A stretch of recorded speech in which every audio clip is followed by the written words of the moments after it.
Yra Gamtos mokslų fakultete Vilniaus universitete studentų gamtininkų mokslinė draugija, kurie rengia ekspedicijas į įvairias vietas, susipažinti su gamta ir kažką dar gero nuveikti, gamtotvarkinių kažkokių veiksmų.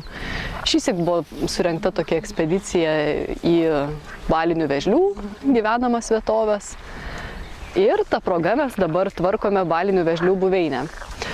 Ją tvarkyti reikia todėl, kad jinai buvo atkurta prieš keletą metų ir paskui, laikui bėgant, jinai, kai naujai atkurtas paviršius, labai lengvai apauga švendrais.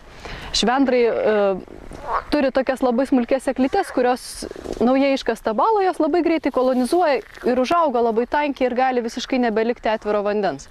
Dėl to tos švendrus iš balos reikia rauti pirmus kelerius metus, tol kol susiformuoja pastovi žolinė danga, kuri nebeleidžia švendrų sėklom taip lengvai užsisėti. Tai va, studentai šiuo metu rauna švendrus.